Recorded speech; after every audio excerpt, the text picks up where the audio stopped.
Hola, buen día, casi buenas tardes. Dios los bendiga a cada uno de los que van a escuchar este audio.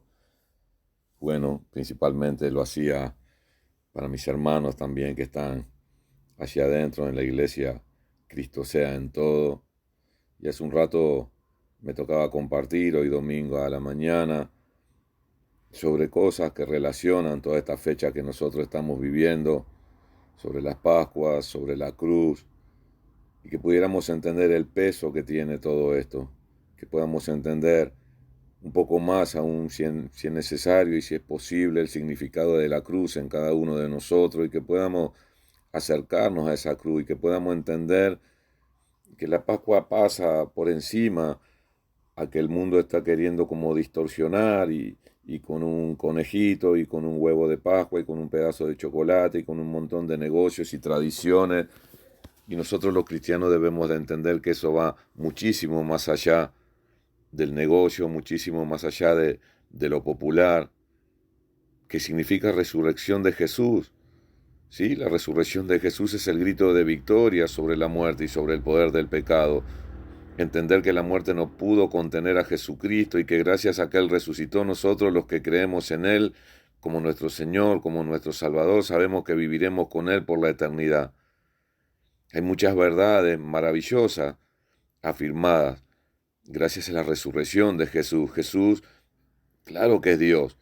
Y en ocasión Jesús habló de forma que parecía equipararse con Dios y esa fue una de las acusaciones principales de los fariseos para finalmente clavarlo en una cruz, como dice ahí en Mateo capítulo 26. Y en Juan 10:30 vemos una de esas ocasiones, Jesús estaba hablando sobre sus ovejas, sus hijos, nosotros, como Él le da vida eterna y nadie las puede arrebatar de su mano. Y Él declaró que era uno con el Padre y sucedió lo siguiente. Y es bueno que nosotros podamos hacer hincapié en cada una de estas cosas, situaciones, y que podamos nosotros meternos en esto, y no como historia, sino como actualidad. El Padre y yo, le dijo, somos uno. Una vez más los judíos tomaron piedra para arrojársela. Cada vez que decía la verdad, nosotros a veces pretendemos que cada vez que digamos la verdad nos arrojen flores, nos pongan luces, nos pongan humo. Y sin embargo, cada vez que los siervos decían la verdad, querían matarlo. Pero Jesús les dijo, yo les he mostrado muchas obras irreprochables que proceden del Padre. ¿Por cuál de ellas quieren apedrearme? No te apedrearemos por ninguna de ellas, sino por blasfemia, porque tú siendo hombre te haces pasar por Dios. Así dice la Biblia en el libro de Juan, capítulo 10, del 30 al 33. Y él le respondía, el Padre y yo somos uno. Una vez más los judíos tomaron piedra para arrojársela, pero Jesús le dijo, yo les he mostrado muchas obras irreprochables. Querían apedrearlo, no podían aceptar que un mero mortal se hiciera pasar por Dios. Pero al resucitar quedó demostrado que lo que Jesús había dicho era verdad, es verdad. Él y el Padre son uno. En ningún otro momento de la historia otro ser humano ha logrado resucitar por sí mismo. Muchos han resucitado, pero no por sí mismo, y de los que resucitaron por otros medios, aun por manos de Jesús, volvieron a morir. Una resurrección como la de Jesús es únicamente posible por medio de la intervención divina. Pero sabemos que Dios puede hacer lo que para nosotros es imposible, y Jesús, siendo Dios, tenía el poder para resucitar de los muertos. Dios tiene poder sobre la muerte. Pueblo de Israel, escuchen esto. Nosotros, iglesia, escuchemos esto. Jesús de Nazaret fue un hombre acreditado por Dios ante ustedes con milagros, señales, prodigios, los cuales realizó Dios entre ustedes por medio de él. Como bien lo sabemos nosotros, esto fue entregado según determinado propósito, previo conocimiento de Dios y por medio de gente malvada. Podríamos decir que nosotros mismos lo matamos. La gente que le decía, Hosana, Hosana al que vive, Hosana al rey, vino el rey, permitieron que lo clavaran en la cruz. Sin embargo, Dios lo resucitó librándolo de las angustias de la muerte, porque era imposible que la muerte lo mantuviera bajo su dominio. Si nosotros le hemos hecho, capítulo 2, versículos 22 al 24, el pueblo de Israel había sido testigo de muchos milagros, señales y prodigios que Jesús había hecho, muchísimos más de lo que habían visto jamás. Durante sus 3 años aproximadamente de ministerio, Jesús sanó toda clase de enfermos, ciegos, cojos, sordos, mudos, liberó muchos endemoniados, resucitó muertos, hizo grandes milagros de multiplicación de alimentos. Sin embargo, el mayor milagro de todo fue su propia resurrección. Era imposible que la muerte tuviera el dominio y el control de su vida. Se comprobó que Dios no solo tiene poder sobre la enfermedad, sobre los demonios, sobre las crisis, sobre la escasez, sino que es más poderoso que hasta la misma muerte. Por eso que dice en 1 Corintios 15:55, ¿dónde está, oh muerte, tu victoria? ¿Dónde está, oh muerte, tu aguijón? Tenemos la esperanza del perdón, y si Cristo no ha resucitado, la fe de ustedes es ilusoria y todavía están en su pecado. En este caso también están perdidos los que murieron en Cristo. Si la esperanza que tenemos en Cristo fuera solo para esta vida, seríamos los más desdichados de todos los mortales. Si Cristo no ha resucitado, la fe de ustedes es ilusoria y todavía están entre sus pecados. La resurrección de Jesús no fue solo prueba de su deidad, también confirma que los que ponemos nuestra fe en Él podemos estar seguros de su perdón y de la vida eterna. Jesús vive. Sabemos que nuestros pecados han sido perdonados por medio de su sacrificio en la cruz, porque ese sacrificio abarca también los pecados de hoy domingo y de mañana lunes. Los pecados ya no nos esclavizan para siempre, porque con su resurrección Jesús venció el poder de las tinieblas sobre nosotros. En Él somos libres y tenemos su luz en nuestros corazones, la esperanza del perdón y la vida eterna. Gracias a Él no somos desdichados, todo lo contrario, en Él tenemos dicha eterna, la salvación de nuestras almas. Viviremos con Jesús por la eternidad. Lo cierto es que Cristo ha sido levantado de entre los muertos como primicia de los que murieron. De hecho, ya que la muerte vino por medio de un hombre, también por medio de un hombre viene la resurrección de los muertos. Pues así como en Adán todos mueren, también en Cristo todos volverán a vivir. Así dice la palabra en 1 Corintios 15:20 al 22. Porque Él vive, nosotros también viviremos. A través de Adán entró el pecado y la muerte al mundo, pero Jesús venció la muerte para que nosotros también estemos seguros de que volveremos a la vida.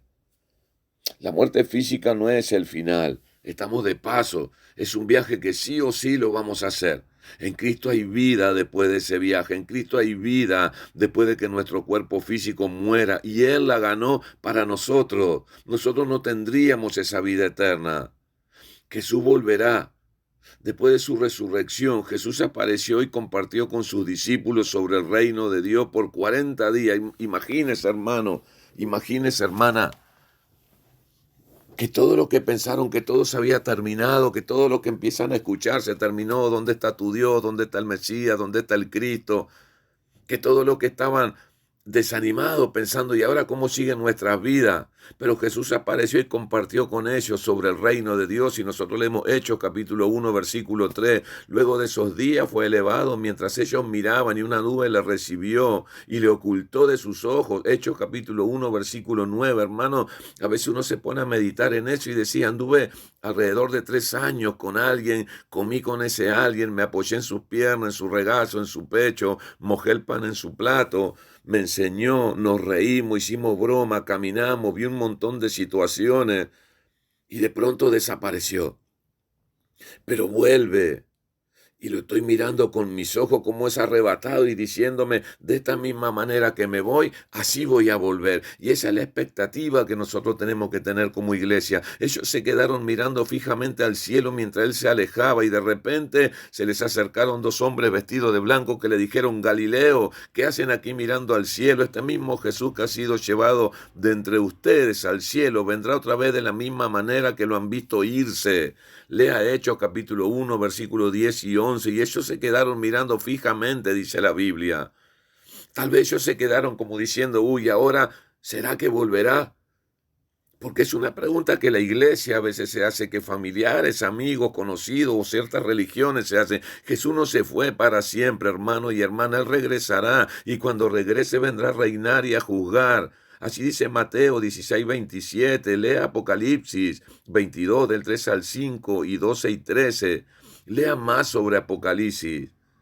De la misma forma, en que le humillaron públicamente con la muerte en cruz, asimismo todo ojo verá la segunda venida del Señor Jesucristo. Todos tendremos que reconocerle como lo que realmente es, Rey de Reyes y Señor de Señores. Es tiempo de que nosotros recapacitemos, iglesia. Es tiempo de que nosotros pongamos las barbas en remojo y podamos entender que Él cuidó de nosotros en la cruz, pero nosotros debemos de ir a esa cruz, tener un mano a mano con la cruz.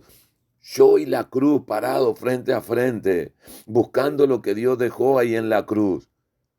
Y tal vez en la cruz me sienta solo, y tal vez en la cruz me sienta abandonado, y tal vez existan alrededor de nosotros muchas personas que dijeron, Hosana, Hosana al que vive, Hosana el Rey, pero no creían porque a la semana fueron los mismos que dijeron crucifíquenlo, pero nosotros no vamos ni a cuestionar, ni a criticar, ni a juzgar esas situaciones. Es tiempo de que nosotros podamos vivir la cruz desde el corazón, no desde la apariencia. Por eso que la palabra de Dios dice que carguemos nuestra cruz, que andemos con nuestra cruz, que nos nieguemos a nosotros mismos. Imagínese el día ese que venga el Señor, imagínese el caos que va a haber, la gente corriendo, la gente desesperada, mujeres embarazadas que de repente, hermano, le desaparece de adentro del vientre su hijo, se lo arrebata el Señor y capaz que esa mujer se queda. Personas que sean de repente dos predicadores, pero uno se va y el otro se queda. Pastores que de repente uno se va y el otro se queda, o no se va ninguno, o se van todos. Pero yo le quiero decir con esto que reflexione en este día, que un día como hoy, vaya a saber si fue antes, si fue después, si fue un domingo, si no fue un domingo, no lo sé. Lo que sé que un día resucitó. Y yo quiero que vos entiendas que Jesús resucitó para darte vida. Y de repente uno dice, no, pero quiero tener una vida mejor y quiero tener un auto y quiero tener una casa. Hermano y hermana, todo eso es pasajero. Todo eso se queda acá, la vida es corta. Estamos de paso, pero Dios murió. Jesús murió en la cruz para que nosotros sí estemos de paso, pero a una vida eterna. Para que Él le pueda decir, allá arriba hay moradas, ya hay moradas, no las voy a hacer yo, ya hay moradas. Yo me voy, pero voy a volver por ustedes. Y esto es lo que celebramos nosotros este día, que Cristo viene por cada uno de nosotros, que hay una vida mejor que nos espera, que todo esto es de paso, que dejemos de estar acumulando cosas acá en la tierra y empiecemos a acumular para el reino, que empecemos a celebrar esta Pascua como realmente significa Pesaj, pasar por alto. ¿Cuántas cosas tenemos que pasar por alto? ¿Y cuántas Dios pasa por alto de nosotros? Dios los bendiga mucho a cada uno.